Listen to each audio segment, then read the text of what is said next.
صلی اللہ علیہ یا محمد، صلی اللہ علیہ یا محمد، صلی اللہ علیہ یا محمد، صلی اللہ علیہ یا محمد۔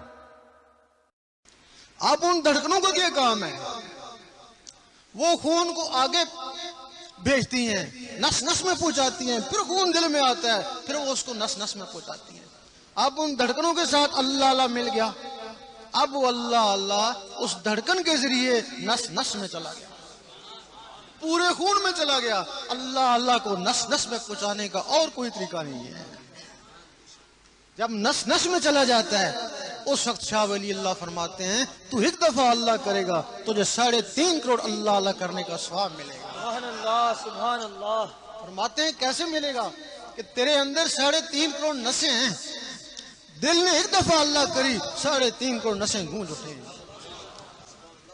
سلطان صاحب فرماتے ہیں 72,000 اور ثواب ملتا ہے اگر کسی کا دل ایک دفعہ اللہ کہے تو۔ یہ جو مسام ہیں جہاں سے پسینہ آتا ہے ان کے منہ 72,000 ہوتے ہیں۔ دل نے ایک دفعہ اللہ کری 72,000 آوازیں یہاں سے بھی گونجی۔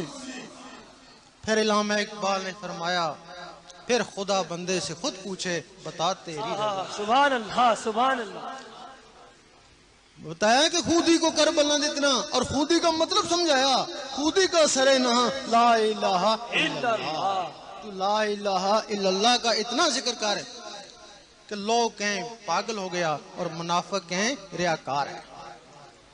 یہاں پھر کسی شاعر نے یہ بھی لکھ دیا گناہگار پہنچے در پاک پر زاہد و پارسا دیکھتے رہ گئے۔ سبحان اللہ، سبحان اللہ۔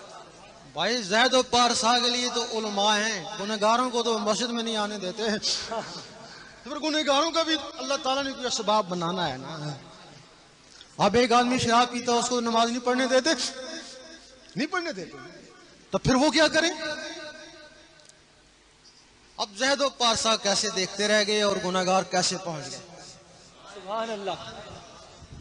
جب کوئی نیکی کرتا ہے، زہد و پارسا نماز پڑھتا ہے، نیکی کرتا ہے، اس کی کتاب پہ نیکی لکھتے ہیں فرشتے، لیکن ایک اور ساتھ اور بھی عمل ہو جاتا ہے، اس کے دل میں تھوڑا سا تکبر آ جاتا ہے، پھر نیکیاں کرتا رہتا ہے، کتاب نیکیوں سے بھر گئی اور دل تکبر سے بھر گیا۔ اللہ اکبر۔ کیونکہ تکبر کے نکالنے کے لیے علم باطن ہے، علم باطن اس نے سیکھا ہی نہیں ہے۔ اللہ تعالیٰ کبھی کبھی اپنی مخلوق کو دیکھتا ہے، اس عابد زاہد کو بھی دیکھا، وہ کتابوں کو نہیں دیکھتا، وہ دلوں کو دیکھتا ہے۔ جب دل کو دیکھا تو تکبر سے بھرا پایا تو اللہ تعالیٰ اس سے بیزار ہو گیا، اللہ تعالیٰ اس سے بیزار ہو گیا۔ اب وہ جو گناہگار تھا اس نے کیا، وہ گناہ کرتا رہا، اس کی کتاب پر بھی گناہ لکھتے رہے، دل پہ بھی ایک سیاہ دھبا لگاتے رہے، حتیٰ کیا ہوا کہ اس کی کتاب وہ بھی گناہوں سے بھر گئی اور دل بھی گناہوں سے کالا ہو گیا۔ اس نے کیا کیا کہ کسی مرد کلندر کا دامن تھام لیا، اس نے اس کو دل کو صاف کرنے کا طریقہ بتا دیا۔ کتاب کو مٹانا نہیں سکھا سکا لیکن دل کو صاف کرنے کا طریقہ بتا دیا۔ سبحان اللہ۔ حدیث شریف میں ہے کہ ہر چیز کو صاف کرنے کے لیے کوئی نہ کوئی ہتھیار ہے، اور دل کو صاف کرنے کے لیے ذکر اللہ۔ اللہ اللہ سکھا دیا، اللہ اللہ سے اس کا دل چمک اٹھا، صاف شفاف ہو گیا۔